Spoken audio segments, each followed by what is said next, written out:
नमस्कार दोस्तों। कैसे हैं आप? उम्मीद करते हैं सब ठीक होंगे। मैं Sanjay Kumar Singh, director of platform education centre Patna से। चलिए, सबसे पहले मैं ये बता दूं कि कल एनटीपीसी लेवल 6 का रिजल्ट आया है। बहुत सारे बच्चे अपने संस्थान से जो साइको पढ़ के गए हैं या किसी भी लेवल में पढ़े हैं, लगभग सैकड़ों बच्चों का रिजल्ट हुआ है और बहुत सारे बच्चे अभी वेटिंग में हैं जिनका रिजल्ट नहीं हुआ। जिनका रिजल्ट हुआ है सबसे पहले उनको शुभकामना। और जिनका रिजल्ट नहीं हुआ है, बहुत सारे बच्चे ऐसे हैं कि अभी हतोत्साहित हैं, तो आपको हतोत्साहित नहीं होना है। क्योंकि अभी N T P C C B two में ये अभी जो इस लेवल 6 का जो रिजल्ट दिया है, इसमें जितना सीट है उतना ही रिजल्ट दिया है। तो इसका मतलब है कि जब डॉक्यूमेंट वेरिफिकेशन होगा, मेडिकल होगा, तो बहुत सारे बच्चे उसमें भी छटेंगे। तो छटने का मतलब है कि जो जिनका भी साइको में फाइनल हुआ है उनसे जस्ट जो नीचे हैं वो सब बच्चे आगे आ सकते हैं, रिजल्ट में आ सकते हैं। इसीलिए अभी उनको ज़्यादा परेशान नहीं होना है। दूसरा, अभी कई लेवल का रिजल्ट आना बाकी है, तो उसमें जिनका अभी इसमें नहीं हुआ है तो आगे नीचे लेवल के रिजल्ट में आने का संभावना है। तो पेशेंस के साथ रहिए। ग्रुप डी का भी एग्ज़ाम चल रहा है और मैक्सिमम बच्चे जो प्लेटफॉर्म से जुड़े हुए हैं सब के सब खुश हैं। और अभी हमारे साथ में इंजीनियर राकेश जी हैं, जो इलेक्ट्रॉनिक्स मैकेनिक्स के इंजीनियर हैं। और अभी इनके हिसाब से आपके लिए बहुत सारी वैकेंसी भी अवेटेड है। समझे, 2022 के लास्ट तक, यानी ग्रुप डी के एग्ज़ाम समाप्त होने के बाद उम्मीद है कि टेक्निकल में बहुत सारी वैकेंसी आएगी। ठीक है। और अभी भेल, सेल, गेल, डीआरडीओ, एएलपी, इतने तरह की डिपार्टमेंट से वैकेंसी आने की संभावना है। तो उन सारे विषयों को ध्यान में रखते हुए कंप्यूटर से जहाँ भी क्वेश्चन पूछा जाता है उस पे एक बैच लेके आ रहे हैं इंजीनियर राकेश।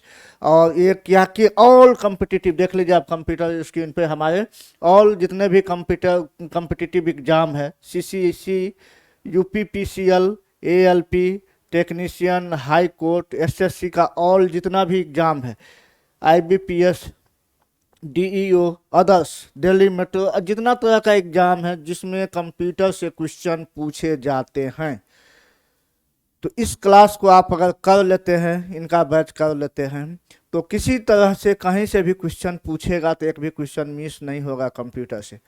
तो जितने भी छात्र हमारे एएलपी और अन्य एग्जाम के तैयारी के लिए अभी उत्सुक हैं, सब के सब उम्मीद करते हैं कि इस बैच में से जुड़ेंगे और इंजीनियर राकेश जी के अनुभव का लाभ उठाएंगे। और इसमें क्या खासियत है इनके इस विषय में, जो ये पढ़ाएंगे, इनके पढ़ाई में क्या खासियत है, इन सारे विषयों पर डिटेल डिस्क्रिप्शन देने के लिए इंजीनियर राकेश हमारे साथ उपस्थित है। तो हम माइक हैंड ओवर करते हैं इंजीनियर राकेश को, और इन बैच में जो भी विशेषता है उनको बताएंगे। और आशा रखते हैं कि इनका जो पढ़ाया हुआ चीज़ है आपको सफल बनाने में सहयोगी सिद्ध हो। इस आशा, उम्मीद, विश्वास के साथ इस काम को हम लोग आगे बढ़ाएंगे।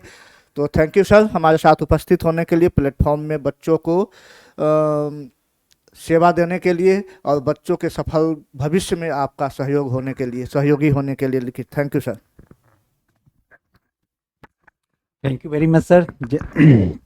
जैसा कि अभी आप संजय सर को सुन रहे थे, तो संजय सर बताए अभी कि कंप्यूटर में चाहे आप कोई भी एग्जाम दें, या टेक्निकल हो या नॉन टेक्निकल एग्जाम, दोनों किसी भी प्रकार का एग्जाम हो, आपको कंप्यूटर के एकाध प्रश्न आपको देखने को मिलेंगे ही मिलेंगे। लेकिन कुछ ऐसे स्पेसिफिक एग्जाम भी हैं, जैसा कि सर बता रहे थे, CCC, course on computer concept, इसमें 50 क्वेश्चंस पूछे जाते हैं। एक बार में 50 के 50 क्वेश्चंस आपसे पूछे जाएंगे, तो आपको कंप्यूटर का एक अच्छा नॉलेज, ज्ञान होना अनिवार्य है। तो उसी के लिए मैंने ऐसा सोचा है कि 1000 अगर सेलेक्टेड क्वेश्चंस करा देते हैं तो यह आपके लिए बहुत उपयोगी साबित हो जाएगा। इसके अलावा UPPCL, Uttar Pradesh power corporation limited है, और इसके बाद एएलपी है, टेक्नीशियंस है, हाई कोर्ट है, चाहे आप जो भी एग्जाम आप ले लो, सब में आपको कंप्यूटर के क्वेश्चंस देखने को मिलेंगे ही। तो उसके लिए मैं कुछ उदाहरण के तौर पर 4-5 क्वेश्चंस लाया हूं, मैं दिखाऊंगा कि कैसे क्वेश्चंस पूछे जाते हैं आजकल के कॉम्पिटिटिव एग्जाम में। जैसे मान लीजिए कि क्वेश्चन नंबर 1 है। क्वेश्चन नंबर 1 कहता है क्वेश्चन नंबर वन कह रहा है, देखें,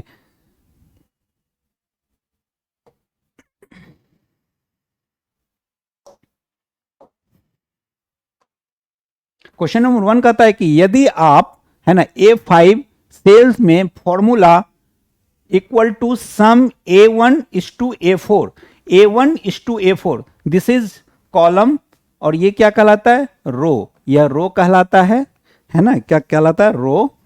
यह रो कहलाता है।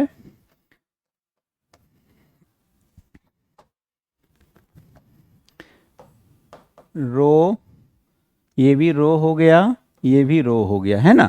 तो यहां पर आप 4 रो देख पा रहे हैं, ये कॉलम है C1 C2। तो कभी भी जो हम लोग एक्सेल फाइल में जब भी फॉर्मूला को लिखा करते हैं तो फॉर्मूला में सम A1 यानी कॉलम फर्स्ट देन रो, है ना, इन दोनों के बीच में इस टू का यूज करते हैं, कॉलम इस टू रो, है ना। तो ये इक्वल टू, कोई भी फॉर्मूला में इक्वल टू साइन का प्रयोग किया जाता है। तो ये सम का मतलब इसमें जोड़ना है, तो 50, 100, 150 और 200, ये सब सारे के सारे एक साथ जो कॉलम में इस तरह से हैं वह सभी को A1 से A4 तक, है ना, यानी A1 रो हुआ, A2 रो, A3 रो और A4 रो, ये जो A1 से लेकर A4 तक, है ना, लगातार क्या करना है? इसको जोड़ देना है।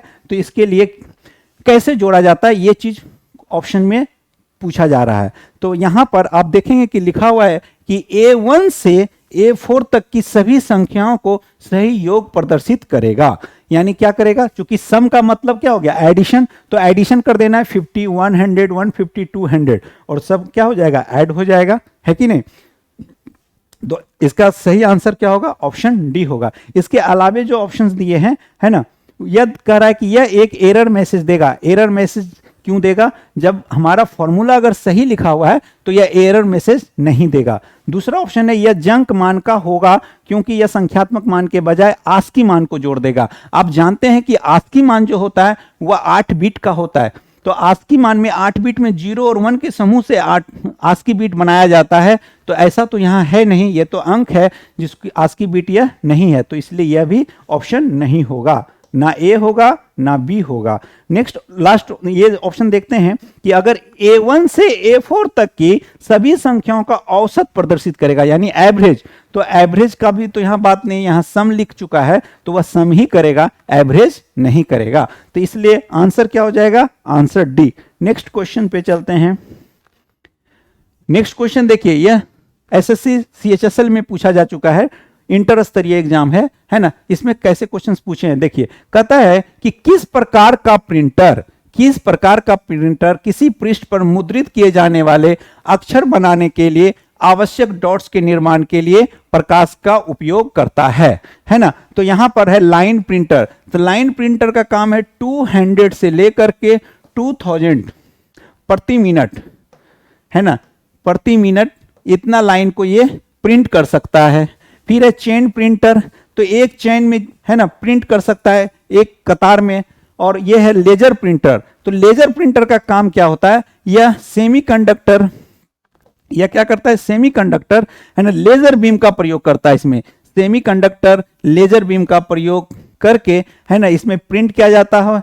और इसमें यह क्या होता है? यह पेज प्रिंटर के रूप में होता है। क्या होता है? पेज प्रिंटर के रूप में, मतलब एक बार में एक पेज प्रिंट करता है ना।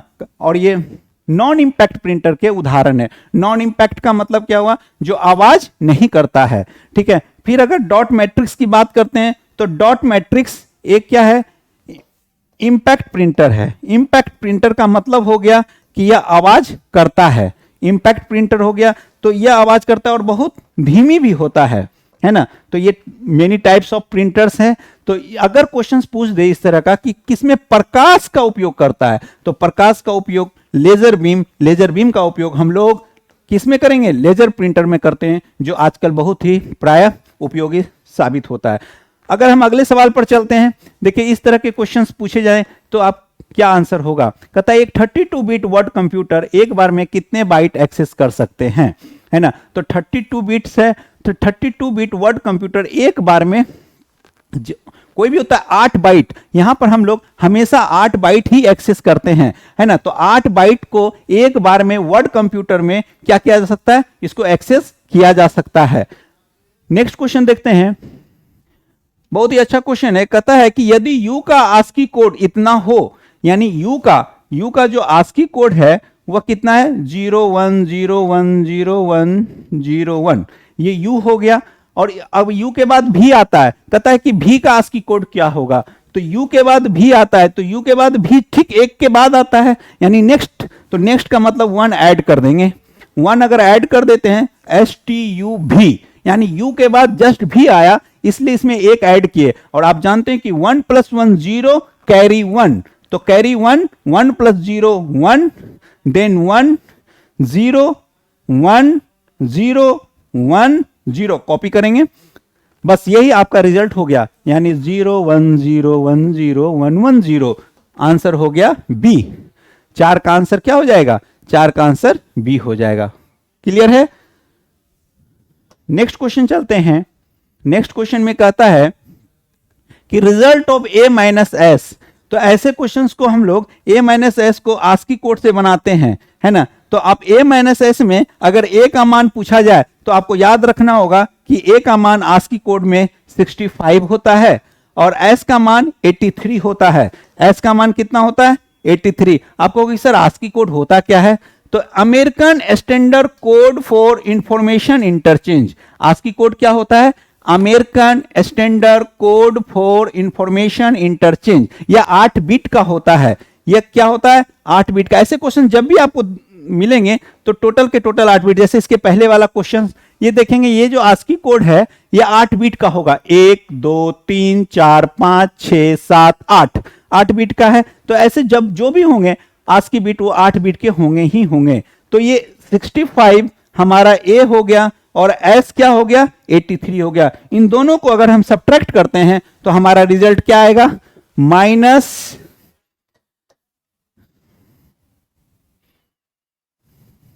है ना, माइनस कितना आ जाएगा 18, तो आंसर हो जाएगा बी, है ना। तो इस तरह के प्रश्न जो होते हैं काफी उपयोगी है आपके लिए, है ना। चाहे कोई भी आप एग्जाम दो, है ना, इसमें आपको बहुत ही लाभ होगा। ठीक है, तो इसी के साथ जय हिंद दोस्तों। आप लोगों को बस 1000 रुपीज, ये सॉरी 1000 क्वेश्चंस हैं आपके यहाँ पर। 1000 आपको सिलेक्टेड क्वेश्चंस में कराऊंगा, है ना, जिसमें कि मात्र 99 रुपीज में ये कोर्स आ रहा है, जिसमें 1000 बहुत ही अच्छे अच्छे क्वेश्चंस का उसमें कलेक्शंस होंगे, है ना, जो कि आपके किसी भी प्रतियोगिता परीक्षा में उपयोगी होगा। ठीक है, इसी के साथ जय हिंद दोस्तों।